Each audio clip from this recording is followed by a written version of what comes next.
Bismillahirrahmanirrahim. Apakah ada ulama yang masih memperdebatkan hukum bank? Mau denger nggak nih? Ya, ini pahit ini ya. Ini berat tapi saya wajib menyampaikannya. Ada yang lulusan Al-Azhar nggak? Ada yang pernah ke Mesir nggak? Di Mesir ada Darul Ifta. Darul Ifta itu lebih kuat daripada MUI karena MUI cuma kumpulan ormas. Fatwanya hanya bersifat himbauan. Tapi Darul Ifta itu langsung diakui oleh negara. Itu di Mesir. Ya, fatwanya itu langsung diakui oleh negara. Ulama Mesir tahun 82-83 mengeluarkan fatwa bank itu apapun namanya haram. Alasannya apa? Karena bertambah, ada yang bertambah, bunga apapun namanya disebut dengan riba. Tapi Syekh Tontowi di tahun 87, 88, 89 mengeluarkan pendapat baru, boleh, tapi pendapat pribadi.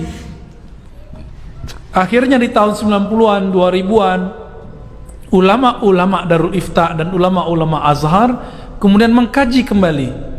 Hasilnya tahun 2003 Darul Ifta Mesir menfatwakan bahwa bank itu halal. Gimana itu? Wah, Ustadz ini liberal lagi nih. Kalau aneh liberal, maka Al-Azhar liberal. Ada yang berani bilang Azhar liberal? Ya. Darul Ifta liberal, ada yang berani bilang itu. Nah, liberal itu bukan itu.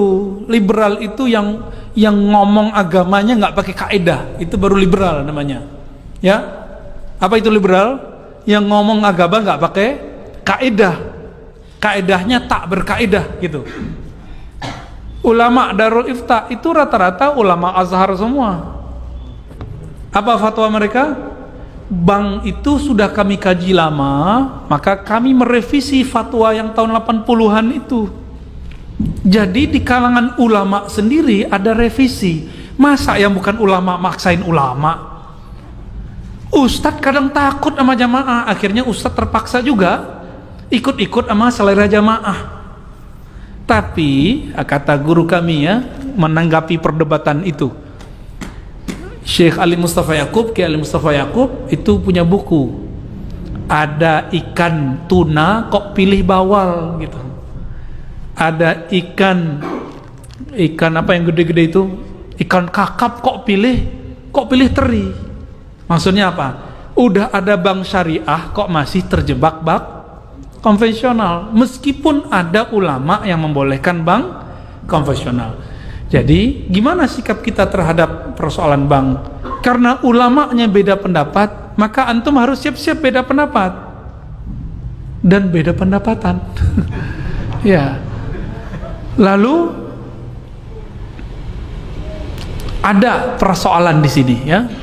Saya melihat, memandang, meneliti, mengobservasi orang-orang yang mengharamkan bank, gerakan anti riba ini nggak kafah juga. Dia gerakan anti ATM, kredit, debit, bahkan anti bank syariah. Namun masih pakai fulus rupiah. Kalau berangkat haji pakai real dan dolar. Saya mau tanya, yang mengeluarkan nilai, bukan nyetak, kalau nyetak ada pencetaknya ya, yang mengeluarkan nilai angka rupiah itu bank atau emas? Terjebak nih, lagi serius dibuat begitu jadi keblinger ya, keblank ya. Yang buat itu bank atau bukan?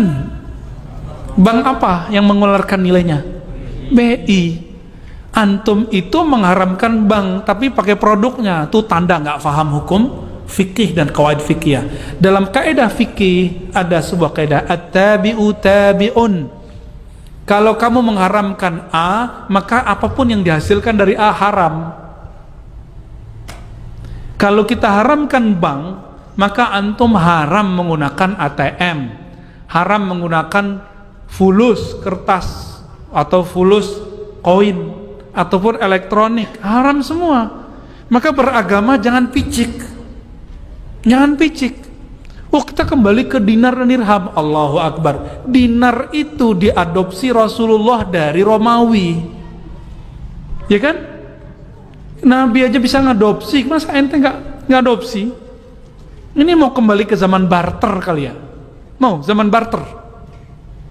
Nauzubillah min dzalik. Yang dianggap ilmu ternyata ketidakmengertiannya.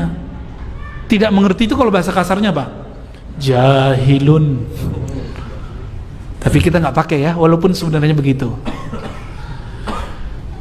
Jadi ulama kita beda pendapat. Saya sudah tanya ke MUI di pusat, ternyata MUI yang mereka masuk ke DSN, Dewan Syariah Nasional, itu ternyata pas dicek dompetnya separuh itu bank konven, tapi dia duduk di Dewan Syariah Nasional yang membawahi bank-bank syariah. Kan aneh.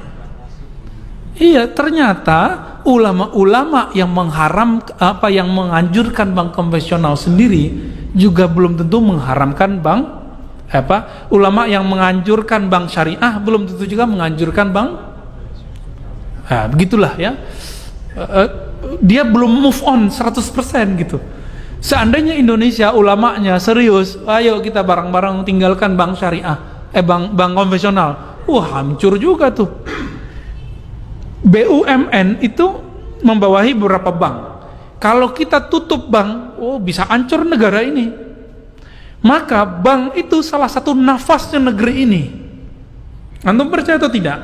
Buat jalan itu kalau gak ada bank gak jadi. Ya, bangun kampus-kampus Islam, kampus-kampus negeri yang Islam, pesantren-pesantren, semuanya itu yang Islami. Tanpa bantuan lewat bank gak jadi. Kalau lewat bank ketahuan mana yang gratifikasi, ketahuan nggak? Ketahuan Pak. Tapi kalau pakai kardus, pakai kotak, pakai plastik nggak ketahuan. Hati-hati di sini.